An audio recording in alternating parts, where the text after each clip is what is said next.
প্রিয় শিক্ষার্থীরা, শুভ সকাল। আজ তোমাদের অনলাইন ক্লাসে তোমাদের সাথে আমি শেয়ার করতে যাচ্ছি এবং নবম শ্রেণীর গণিত ক্লাসে আমি তোমাদেরকে পাঠদান করব।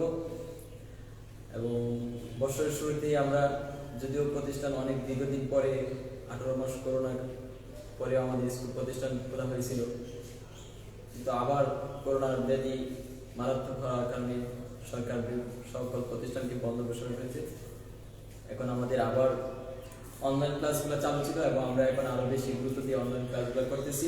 তোমরা যারা মোবাইলে শেয়ার করতেছো বা সংযুক্ত আছো তারা ক্লাসগুলো সরাসরি দেখবে, অথবা তোমরা আমাদের স্কুলে পেজে প্রবেশ করে আমাদের ক্লাসগুলো দেখে এখান থেকে তোমরা শিক্ষা গ্রহণ করবে এবং যেখানে তোমাদের সমস্যা হয় পরবর্তীতে তোমার যে আমাদের যে স্কুলের পেজ আছে ওই পেজের মধ্যে, অথবা তোমরা সরাসরি ফোন আলাপের মধ্যে জানাতে পারো যে আমাদের এই বিষয়টা আরেকটু আলোচনা করতে হবে।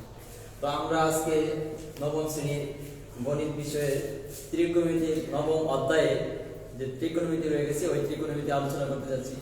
ত্রিকোণমিতি মানে ত্রি মানে তিন, কোণ, নবম অধ্যায়ে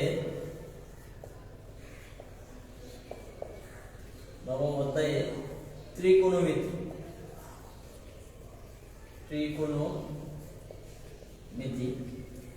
ত্রি মানে তিন, কোণ মানে যে তিনটি কোণের সমাহার, ও মিতি মানে পরিমাপ।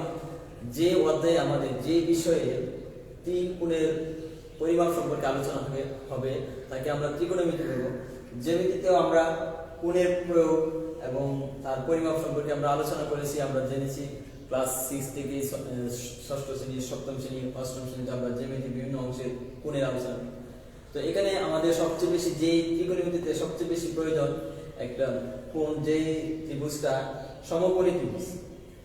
প্রত্যেকটা ত্রিভুজে কোণ আছে, কিন্তু আমাদের সবচেয়ে বেশি প্রয়োজন হলো সমকোণী ত্রিভুজ। এই কোণের সাথে আমাদের সবচেয়ে বেশি সম্পর্ক স্থাপন করতে হবে ত্রিকোণমিতি অধ্যায়ে। এবং এই ত্রিকোণমিতি এই যে একটা ত্রিভুজ অঙ্কন করলাম, এটা হলো একটি সমকোণী ত্রিভুজ যার একটি কোণ 90 ডিগ্রি, এবং বাকি দুইটি কোণ সূক্ষ্মকোণ।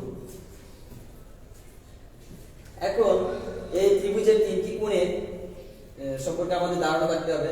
90 ডিগ্রি, যখন কোন ত্রিভুজে একটি কোণ 90 ডিগ্রি বা 90 ডিগ্রি হবে তখন আমরা তাকে সমকোণী ত্রিভুজ বলবো, আর বাকি দুটি কোণ 90 ডিগ্রির চেয়ে ছোট তাকে আমরা সূক্ষ্মকোণ ত্রিভুজ, অথবা সূক্ষ্মকোণের সংখ্যা 0 ডিগ্রির চেয়ে বড়, 90 ডিগ্রির চেয়ে ছোট, এই কোণকে আমরা সূক্ষ্মকোণ বলবো। এখন সূক্ষ্মকোণকে আমরা থিটা দ্বারা প্রকাশ করতে পারি। কোণ পরিমাপের জন্য আমরা এখানে থিটা, অর্থাৎ কোণ পরিমাপের একক প্রতীক হিসেবে আমরা থিটা ব্যবহার করব এবং কোণের একক হলো ডিগ্রি। তাহলে এই যে একটা ত্রিভুজ অঙ্কন করলাম যার একটি কোণ 90 ডিগ্রি, এবিসি ত্রিভুজের, এবং বাকি দুইটি কোণ হলো ডিগ্রি চলে আসে, হয়তোবা কোণটা 45 ডিগ্রি অথবা কম বেশ, মানে দুইটি মিলিয়ে 90 ডিগ্রি অর্থাৎ 180 ডিগ্রি হতে পারে। আর যদি এই সমকোণী ত্রিভুজটি সমদ্বিবাহু ত্রিভুজ হয় তাহলে এখানে দুইটি কোণ সমান হবে, একটা 45 ডিগ্রি করে হবে। আর যদি বাহু দুইটি সমান, সমকোণী ত্রিভুজে দুইটি বাহু সমান না হয় তাহলে কোণের পরিমাপ 45 না হয়তো ব্যতিক্রম হবে, অর্থাৎ দুইটা মিলে 90 হবে। কিন্তু যখন একটি সমকোণী ত্রিভুজ হবে তার বাহু দুইটি সমান হবে, তখন কোণ দুইটি সমান হবে, তার পরিমাপ হবে 45 এবং 45, 90। আর এখানে আছে 90, এই 90 মিলে 180 ডিগ্রি। যাক, আমাদের আলোচনার বিষয় হলো তাহলে এই তিন কোণের পরিমাপ সম্পর্কে। ত্রিভুজের তিনটি বাহু আমরা নাম দিব। একটি বাহুকে আমরা লম্ব অথবা বিপরীত বাহু বলবো। এটাকে আমরা লম্ব বা বিপরীত বাহু বলবো। এটাকে বলবো আমরা ভূমি অবলিক সন্নিহিত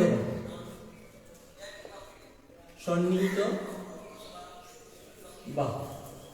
আর এই বাহুর নাম দেব আমরা অত্রিভুজ। তাহলে এই যে সমকোণী ত্রিভুজ, এবং এই সমকোণী ত্রিভুজের তিনটি বাহুর তিনটি নাম রয়ে গেছে, একটা লম্ব, আরেকটা হলো ভূমি, আরেকটা হলো অত্রিভুজ। এবং এই অত্রিভুজ এবং ভূমি, লম্ব এই তিনটি বাহুর সাথে আমাদের খুবই সম্পর্ক এবং করতে হবে, কারণ এই বাহুর সাথে আমাদের সূত্রগুলো চলে আসবে। এবং নবম শ্রেণীতে তোমাদের সবচেয়ে নতুন এবং এটাই প্রথম তোমাদের শুরু হতে যাচ্ছে যে অধ্যায়টা হলো নবম অধ্যায়ের ত্রিকোণমিতি, এবং অষ্টম বা অন্য কোনো ক্লাসে তোমাদের ত্রিকোণমিতি কোনো ধারণা ছিল না, এটা প্রথম শুরু হইতেছে। তো এই জন্য আমাদের এই সমকোণী ত্রিভুজ সম্পর্কে যদি আমরা ভালোভাবে ধারণা নিই, তাহলে আমাদের এই সূত্রগুলা এবং ত্রিকোণমিতির যে অনুপাতগুলো রয়ে গেছে, সূত্রগুলো রয়ে গেছে, এগুলো আমরা সহজেই বুঝতে পারবো এবং ক্লাস ঠিক মতো অনুধাবন করে আমরা নিজেরা সমাধান করতে পারবো। তো আমাদের এখানে কিছু অনুপাত আছে যেগুলো আমাদের প্রয়োজন সবচেয়ে বেশি, যেমন সাইন থিটা।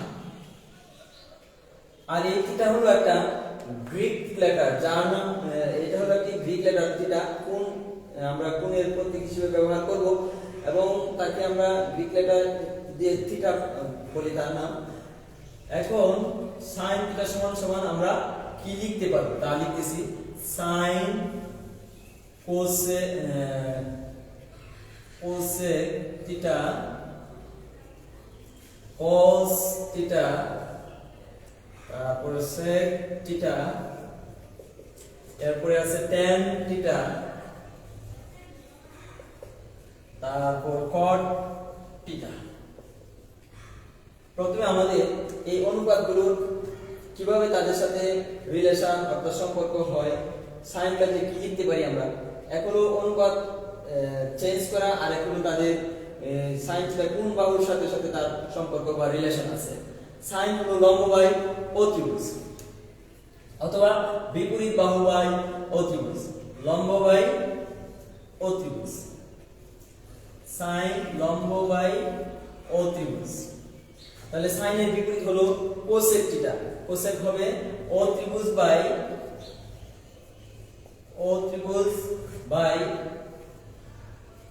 লম্ব অথবা বিপরীত বাহু বলা যায়। cos থিটা, cos থিটা হবে ভূমি বাই অতিভুজ, cos হলো ভূমি বাই অতিভুজ, অথবা ভূমি আমরা নাম দিতে পারি সন্নিহিত বাহু বাই অতিভুজ।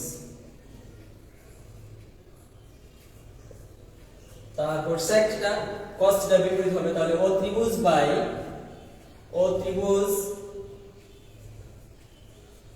বাই ভূমি।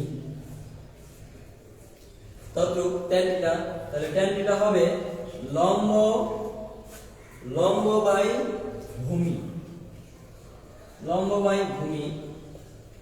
আর tan থিটার বিপরীত হবে cot থিটা, cot হবে ভূমি বাই লম্ব, অথবা লম্বের আমরা আরেকটা নাম দিতে পারি, তাকে বিপরীত বাহু বলতে পারি AB। এখন যদি আমরা AB হলো লম্ব, BC হলো ভূমি এবং AC হলো অতিভুজ, এই সমকোণী ত্রিভুজ থেকে আমরা এই sin theta, cosec theta, cos theta এবং sec theta, tan theta, cos theta এইভাবে তাদের অনুপাতগুলো আমরা লিখতে পারি।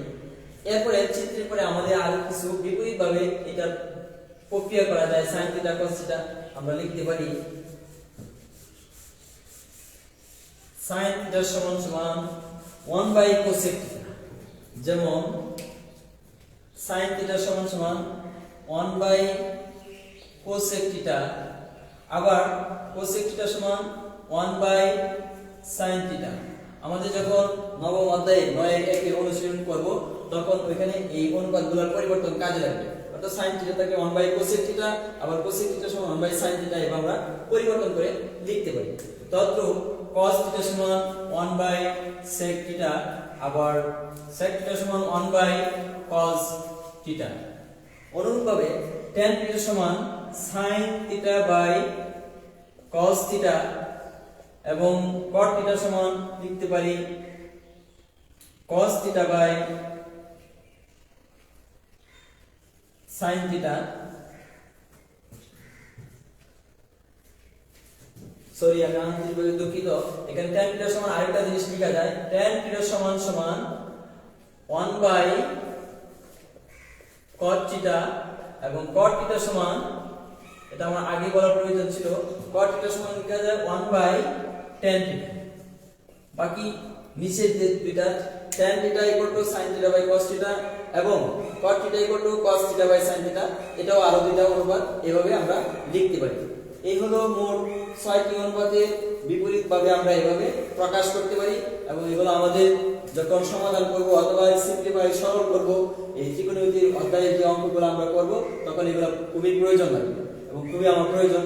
এটা হলো বেসিক, প্রথমে ফার্স্ট। দ্বিতীয় এক নম্বর ধাপ হলো সাইন কার সাথে সম্পর্কিত, কোন বাহুর সাথে সম্পর্কিত, কোন বাহু এবং কোসেক কোন বাহুর সাথে রিলেশন আছে, এটা গেল। এরপরে অনুপাতের বিপরীতকরণ। এখন হলো এই সাইন থিটা কস থিটা প্রত্যেকটা আবার মৌলিক স্কয়ার বর্গের কিছু সূত্র রয়ে গেছে। তিনটা সূত্র আমাদের বইয়ের মধ্যে সরাসরি দেওয়া আছে, ওই তিনটা থেকে আরো দুইটা করে মোট 6টি সূত্র বের 6টি এবং তিনটা মানে 9টি সূত্র বের হবে। যেমন sin square theta plus cos square theta. এখানে আরো কিছু কথা, যেমন এখানে আমরা লিখতেছি sin square theta plus cos square theta সমান 1। আমাদের কোন কোন জায়গায় আমরা সমাধান করতে দেখব যে সূক্ষ্মকোণটাকে a মানে b অথবা alpha beta gamma a b c এগুলো হলো আমাদের ইংরেজি বর্ণমালার যে 26টি বর্ণমালা রয়েছে এখান থেকে তাদের প্রতীক। আর থিটার ছাড়াও অন্য কোন যদি প্রতীক ব্যবহার করে যেমন আলফা বিটা গামা ডেল্টা এগুলো গ্রিক লেটার। তো শুধু থিটাই প্রতীক হিসেবে এখানে সূক্ষ্মকোণ ব্যবহার করবে তা না, আমাদের স্থায়ী একটা মানে নির্দিষ্ট এরকম প্রতীক আমরা ব্যবহার করতেছি থিটা, এছাড়াও অন্যান্য প্রতীক থাকতে পারে। এরপরে আমরা লিখতে পারি sin square theta plus cos square theta সমান 1। অনুরূপভাবে sec square theta minus tan square theta সমান 1। তো আরেকটা সূত্র রয়ে গেছে আমাদের cosec square theta minus cos square theta সমান 1। এই তিনটা হলো আমাদের ত্রিকোণমিতির নবম অধ্যায়ে, অর্থাৎ নবম অধ্যায়ে দুইটি অনুশীলন রয়ে গেছে, 9-1 এবং 9-2। এই দুইটি অনুশীলনীতে আমাদের এই সূত্রগুলো কাজে লাগবে, খুবই গুরুত্বপূর্ণ।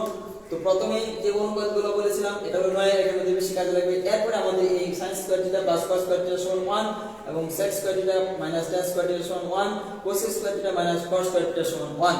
এই তিনটা সূত্র, এটি হলো মৌলিক তিনটা সূত্র।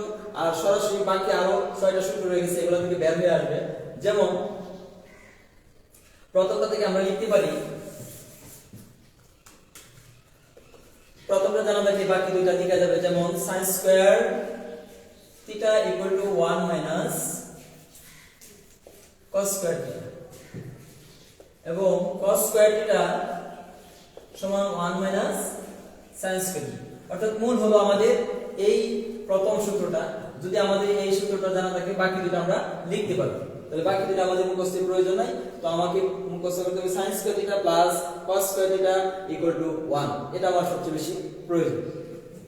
এরপরে দ্বিতীয় নম্বর যে সূত্র ছিল, দ্বিতীয় নম্বর সূত্র ছিল আমাদের sec square theta minus tan square theta equal two 1। এখান থেকে আমরা দুইটা সূত্র লিখতে পারবো, কিন্তু বাকি দুইটা আমাদের মুখস্থ করার প্রয়োজন নেই, শুধু একটু বুঝলেই আমাদের সহজে এরকম আমরা লিখতে পারবো। যেমন sec স্কয়ার থিটা সমান 1 প্লাস tan স্কয়ার থিটা এবং tan স্কয়ার থিটা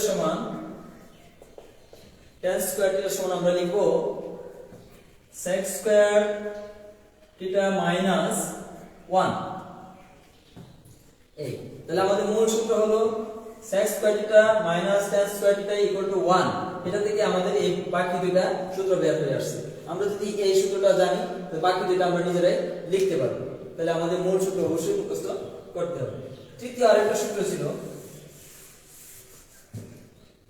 তৃতীয় সূত্র হলো cosec square theta minus cos square theta equal two 1। এখান থেকে আমরা দুইটা লিখতে পারি। অতএব cosec square theta equal two 1 plus cos square theta এবং cos স্কয়ার থিটা সমান 1 cosec স্কয়ার থিটা মাইনাস 1।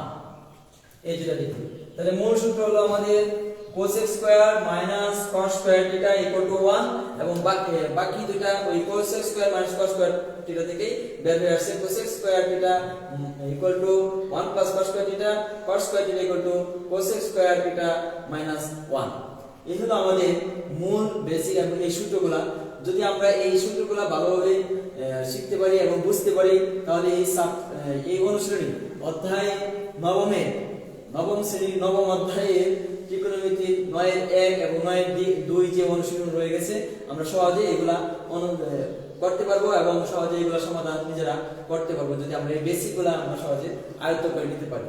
এইজন্য সকল ছাত্রছাত্রীদের কাছে মানে আমার আবদার তোমরা ভালো করে এগুলা ক্লাসটাও তোমরা মোবাইল ফোনের মাধ্যমে অবশ্যই ক্লাস দেখবে, দেখার সাথে সাথে বইয়ে এগুলা নিজেরা অনুসরণ করার চেষ্টা করবে এবং যেগুলা না পারো আবার তোমরা আমাদের যে স্কুলের পেজ আছে এই পেজের মধ্যে জানাবে এবং আমরা আরো ভালোভাবে যেটা আমাদের প্রয়োজন তোমাদের প্রয়োজন ওই ক্লাসটাই বা ওই বিষয়টা আমরা আলোচনা করব যাতে তোমরা সহজেই ক্লাসগুলো বুঝতে পারো এবং সহজেই তোমরা সমাধান করতে পারো।